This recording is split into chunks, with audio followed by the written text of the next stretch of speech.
I want to talk to you guys about the leftists in this country. And we'll segue into that. We got the story from Mashable. Oh, man. Anti-work subreddit goes private after rough Fox News interview. Yikes, saith Mashable. I would like to introduce you to a subreddit called Anti-Work. My understanding, after some cursory research, is that the point of this forum was it was people who thought no one should have to have a job.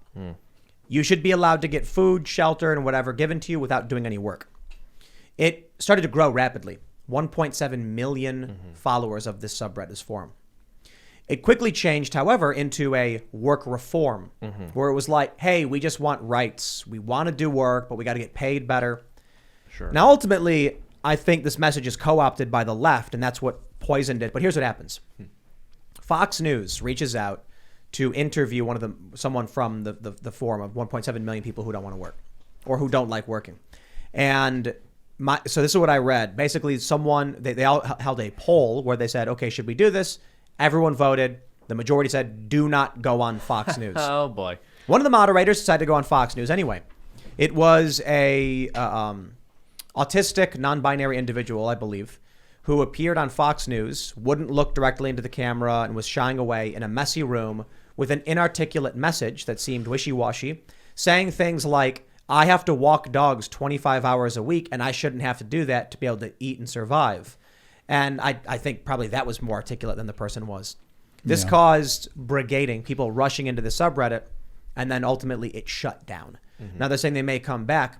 But what I find fascinating in this whole story, the anti-work movement, the rapid explosive spread. Fox News covered this from, only a year ago to, tens of thousands of followers to 1.7 million. Well, you go to the subreddit, and these are people who are outright saying, I shouldn't have to have a job. This is the mentality of the modern left. So I will first say, a lot of the work reform arguments from many of these people, many of them leftist, I completely agree with.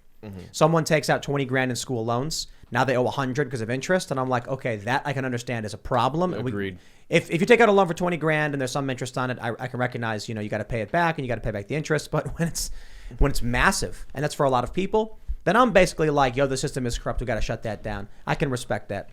But when you come out and say things like, and I shouldn't have to do any work. I should just get stuff. I'm like, which slave, will you be, which person will you be enslaving, which group of people in order to have them do the work to make your food, because food doesn't come from nowhere. I mean, even when it grows on the trees, someone's still got to go get it for you. Exactly. No such thing as free lunch. And every single thing you have that you didn't work for, somebody worked for without having. And sometimes that's fine because it's voluntary. Somebody gave to charity, they wanted to help you. And then sometimes that's not fine because it was forcibly taken from the person when you yourself could have been earning money. It's interesting how our conception of work has changed over the past 100 years, maybe even just the past 50 years. But people used to see their job as something that gave them meaning, and they no longer do. And there are a lot of reasons for that. And I'm not just blaming workers themselves for having this attitude. I think in many respects, the working class are not treated well. I don't think the left has done a great job representing them historically. And I think that they need people who are willing to fight for them, who actually have some level of contact with them and don't despise them and their values, which they don't right now. But ultimately, people used to conceive of their work as that which they contributed and that which they were adding. And now we have this idea that there are certain jobs that are worth doing because what is being done at those jobs is valuable. And then basically every other job is pointless and it's humiliating to have to do it. But the reality is there's dignity in all work. And yes, workers should be treated with more dignity. I agree with that completely. But the idea that, there are just certain jobs nobody should have to do is absurd because all of those jobs need doing. So what you should be saying is respect the people doing it. You shouldn't be saying, I shouldn't have to work to survive. It's insane. There's a meme that I saw that I think sums up a lot of the culture war. It was my brother posted it. It said people who are unvaccinated and oppose the vaccines don't want you to get it because they're scared you could die. And the people who are vaccinated and want you to get it are scared they could die. And regardless of the vaccine opinion, I'm not asserting anything about vaccines. It's just a meme. Yeah. It's just interesting that there's this perspective of, oh no, I don't want you to be hurt. And the other perspective is, you better do this so I don't get hurt. Yeah. Right? I bring that up because, and always talk to your doctor about private medical decisions, but I bring this up in this context because what I see often from the left and like the anti-work community is, I shouldn't have to work and I should get stuff. And then my attitude is, let me make as much stuff as possible and then help others with that stuff I have. Exactly. Well, it's so weird, isn't it? Yeah, and so I think historically, and again, this is easy for me to say, right? Because I started a small business when I was 18 years old. It turned out to be very successful. I get to do something that's difficult at times, but that I genuinely love doing. And there are a lot of people who have jobs that are very difficult. They're not in the position that I'm in. And so I totally understand that. But at the same time, I'll hear people say things like, I have to work for 40 hours a week. That's unnatural. In the past, people used to take pride in the fact that they were spending that amount of time contributing. Right. The problem now is in this job economy that we've found ourselves in. When the Federal Reserve loves this, they want two people, and they're like, I don't have a job. What do I do? The Federal Reserve will be like, well, we have an idea, or whoever is in control. You dig a hole, and then you come over and fill that hole back up once it's dug. Right. And we'll print $100,000. And then we'll give you 50,000 and you 50,000, but you're gonna have to start paying us interest back on that $100,000. So they win. The more money they can give out, the more win they get. So people are aware. They've awakened to the pointlessness of a lot of these jobs. Now, when you define work, that's a scientific word. That means it's an energy transfer in joules. It can be measured. We're working right now. If you're thinking, you're producing work. What is the work? Is it contributing to society? That's so important. And that's really important because you sort of mentioned these work projects, and I've heard people discuss this idea that, in times of economic downturn, what we should be doing is creating these jobs that we don't actually need so that we can get people back in the workforce. And what that fails to take into account is that the purpose of a job isn't simply so that somebody can have something to do all day. The purpose of a job is to find a way for a person to be able to contribute to society at large. And it goes back to what we were discussing earlier with these discriminatory practices of only wanting to hire someone on the basis of their sex or skin color, because what you're basically saying at that point is we're not interested in whether you're qualified for the position, because the position doesn't exist for the people you're supposed to serve in that role. The position exists for you to feel special because you have that position. That is how we view work nowadays. I'm just going to leapfrog so much of this conversation because in my mind, I'm just like, hopscotching through all the points at church. That's where it ends up. Church. It's exactly community. Right. People have no purpose. Yeah, they have no purpose. So when they're complaining about work, it's because these jobs aren't fulfilling to them. Yeah. They feel like they're wasting their times, their lives, and their energy, and they want to do something else. But they don't have anything else either, so they get ideological. Yeah, I'm not saying. So I just want to clarify too. I'm not an overtly religious person, but my point is that when there was church, there was community, and there was purpose for people. And that's what people are lacking now that we're an increasingly secular country. Exactly. And I'll add this and also clarify in case there's any doubt about this here. As I've mentioned earlier, I think the working class does need to be treated better. I think there are so many jobs that we view as indignant or beneath people, and they're not. And part of the way we change that is we really need to admire the people who do those jobs because they're really important. And church is important here because as a Roman Catholic, at basically every church that I've been to in my adult life, and particularly the Latin Mass that I've attended for the past few years, there is an intersection of so many different people from various economic classes and standings. And I don't think people have that anymore because they don't have religion. When I think about the friends that I've made through my church and my primary friend group, basically all from different income brackets. I can't think of any other social organization I'm a part of where that's the case. Public school. But part of why I think that's really helpful is because it does put you in touch with, like, I'm not only, if I wasn't going to that church, if that wasn't my faith community there, I might only be in touch with other people working in artistic fields or doing politics on the internet. But instead, I'm in touch with people who are plumbers or, painters, artists of a different variety, or work for a union. We should create an award ceremony for trade jobs. So that we can highlight, I'm half kidding, but we as a society, we sports athletes, celebrities, they get all of the attention we have to give. And then the people who are actually making this country work don't get any of it. And I think there's a spiritual component. You're right to say that. But I also think there's this elitism as well, that work is beneath me. Yes. That I shouldn't have to do this. And one of the arguments that's always bothered me about immigration and legal immigration is like, they do the jobs that Americans won't do. I'm like, well, first of all, there's virtually no industry where immigrants are the majority. And so Americans are doing these jobs, and they're not beneath anybody to do. In fact, many of our parents and grandparents did jobs like this as well, and it wasn't beneath them. Yeah. And they recognized that the work and the money they earned from that help help help provide for their families, which was the most important thing in the world. So they're elitists. They're torn from the world, from the community, as you talk about spiritually. And there's this leftist contempt generally for the concept of work. You go to the anti-work subreddit, what do you see? Their related subreddits are socialist, communist, anarchist, leftist anarchist. You look at the related subreddits, work reform. The communist fist is their symbol. It's remarkable, this ideology that infects these forums, when the issue is more to do with what you can contribute, just doing hard work, rolling up your sleeves. It's not about anybody else. It's not about a grand ideology. It's not about someone ripping you off. It's about you valuing your life, your time, your energy, and what you do.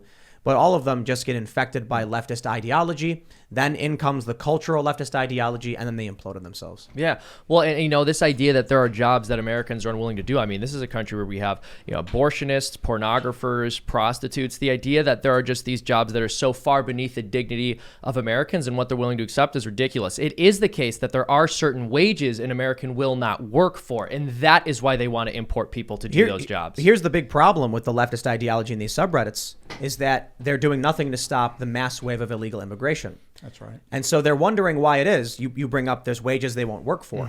Well, when you bring in, where we had 2 million people entering this country without any sense of where they would go and of how they will survive, all of a sudden now these college kids who are looking for entry-level positions, you're not going to get out of college and go work for a firm. You're going to get out of college and go work for a Starbucks something while you try to figure things out, maybe find an internship.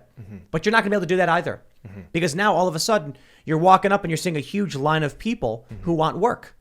So all of these entry-level positions, they say the minimum wage should be $15 an hour.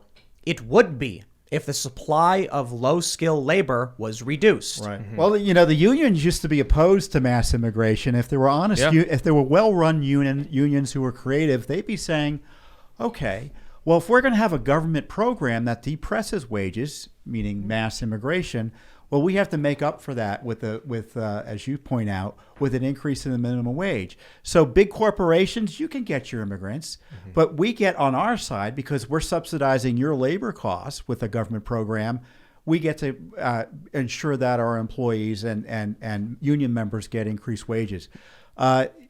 It's a major issue. What if you raise the minimum wage only for large corporations? They don't care.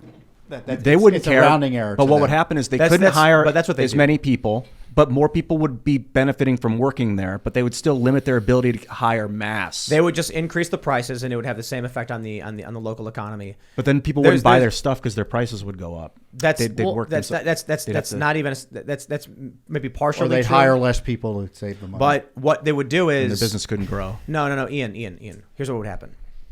If you went to Starbucks and said, and they do increase minimum wage based on company size as well in a lot of places, like if you have 50 or more employees or 150. But here's what happens. Starbucks, let's not say Starbucks. Let's say S-Bucks. Just a word I made up. Yeah. Seattle Bucks Cafe will find a location where there's a mom and pop cafe. They'll open up next door and purposefully lose money with ridiculously low prices. You know why? Because a regular person is going to walk up and they're going to see mom and pop shop $5 Frappuccino, and they're going to look over at Starbucks, $4 Frappuccino. Starbucks loses $1 on every sale, but they're strangling the small business who doesn't have the coffers to fight back. So if you came out and said, okay, then we should raise the minimum wage on these these bigger companies, Walmart's going to sit back with the cigar in their mouth and be like, oh, we can sink all of them. We're going to drop our prices because we have billions upon billions in profits. We're going to take a 20% loss on that store, and we'll pay your minimum wage. And then once we eliminate all the local shops, local bakeries gone, local butcher shop is gone, local clothing store is gone, then we're going to crank the prices way up to accommodate those losses, and you can't do anything about it. There's nowhere to go. Inflated wages and reduce the cost of their sales. You think that's a big risk for a large corp? That's a big risk. No, it isn't. I think it Bro, is. in San Francisco, Starbucks is across the street from Starbucks. I'm not even kidding. Have you guys seen this? Yeah. All over the place. Yeah. There's literally a Starbucks and across the street I think there was a Starbucks inside of a Starbucks. No, that was an Onion article. No, that was an Onion article. It sounds true. It might happen. In Chicago, there was one intersection where there's on the southwest corner of Starbucks and the northeast corner of Starbucks. They don't make money doing that. They dominate and take over. Bro, these corporations make so much in profits with all of these locations that they can sacrifice one location to defeat you, the people, the working class. Oh, so you think they'll lower the prices at a specific location? That's what they do. So if, a local jurisdiction says our city is increasing the minimum wage, they'll say, okay, we will pay that. And then we're not going to raise prices. We're going to make sure our prices are low enough that anyone who could compete with us in an X mile radius is put out of business. Then we can charge whatever we want, and they'll get their money back. If to an ignorant populace, that would work. It if works people all the time. know It works what's all going the time. Yeah, It works all the time. They do it all the time. To an ignorant populace, if people knew what they were doing and that they were do. trying to put businesses out of business and they realized it, then they would boycott don't care. the place. This is why I said yesterday. I do. You do. But I said this yesterday. Let me know if you agree, Tom.